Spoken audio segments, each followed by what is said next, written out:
Silicon Valley tech giants like Twitter and Facebook, they're now among the most powerful companies in the world, and the disturbingly close relationship between big government, a core principle of the left, and big business is a growing threat to our freedoms.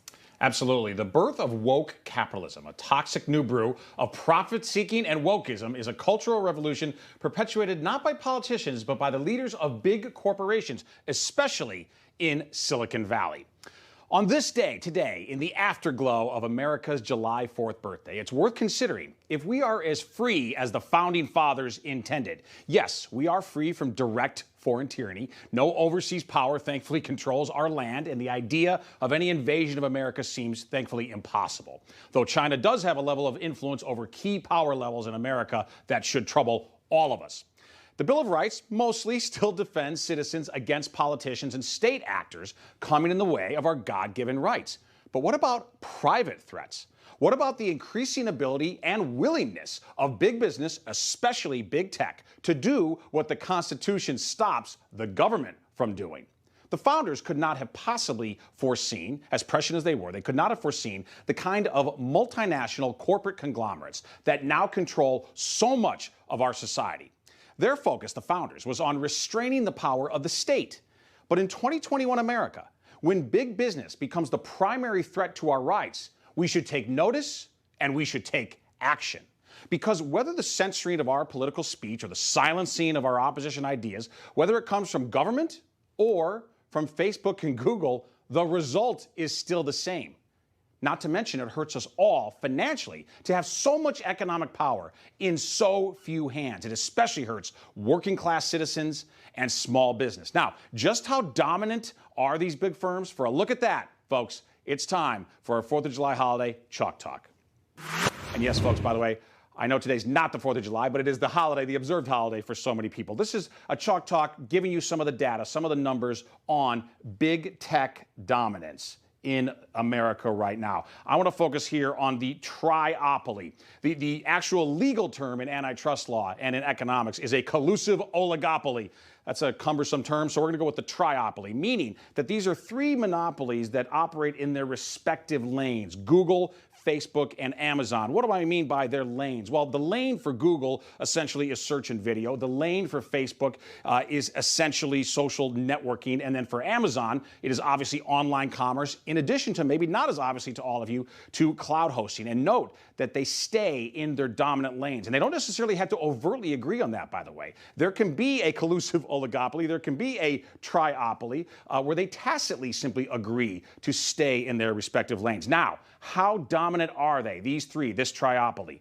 In terms of online advertising, they control 90% of all digital ads in America. 90% in only three companies. But let's broaden it out to all advertising period, across every medium that is out there. They control now just over 50%. These three companies control the majority of all advertising in the United States. I would suggest to you this is an incredibly dangerous concentration of power. How do they get there? How do they get to this kind of dominant position? One of the ways is a massive amount of takeovers. It's not just that they organically grow their business, it's that they have been so acquisitive. They are constantly acquiring other companies. For Amazon, they've acquired 111 total companies. Google has acquired 268 total companies. And by the way, some of these companies are massive. In the case of Google, they bought a large portion of what was Motorola. They also bought Waze, the direction, the mapping service. For Amazon, bought Whole Foods, which is maybe more obvious. A lot of cloud firms that you probably haven't heard of that is less obvious, but still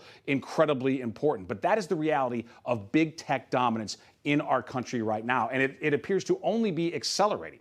You know, a recent CNBC article on the blowout earnings lately of big tech said this: typically in business, companies run into the law of large numbers and growth rates slow. But the nature of technology platforms turns that law on its head. When a tech business achieves massive scale, it's easier to grow by collecting additional revenue streams from a massive installed base than it is to invent new business areas from scratch. And Patriots, therein lies the problem, which is why we need to resurrect Teddy Roosevelt-style trust busting. It can be powerful in 2022 and 24 as a campaign issue. Democrats are wholly in the tank right now for big tech. They are. But unfortunately, many establishment Republicans are too. What they should do, those establishment Republicans, is take heed and listen to the legendary conservative economist Milton Friedman. Separate out being pro-free enterprise from being pro-business. The two greatest enemies of the free enterprise system, in my opinion, have been on the one hand my fellow intellectuals and on the other the big businessmen. Well said by the Nobel laureate, the late laureate. And what do these companies then do once they've achieved these dominant positions? What do they do with all that cash and with all that power? Well, increasingly, they use it to attack our values and to mock traditional American beliefs. In June, for example, you couldn't have missed corporations gleefully turned every single logo and signage into a rainbow flag, allegedly taking some brave stand, as if there is any real movement in our country to deny gays the right to live as they please. Notice, those same companies, though, they refrained from such lecturing in religious Muslim countries where they operate. They love to lecture Rocky Top, but not so much Riyadh. Here at home, they meddle openly in the most partisan of political fights, including ones that have nothing to do with their core businesses. In Georgia, for example, when the state passed common sense election integrity measures, ones that, quite frankly, did not go nearly far enough, Woke Inc. screamed in protest. Mega corporations in Atlanta objected publicly and they lobbied privately, including Delta Airlines, UPS, and Coca-Cola. Yes, the same Coca-Cola that directed its employees to, quote, be less white in some insulting and bigoted critical race theory indoctrination for its workers.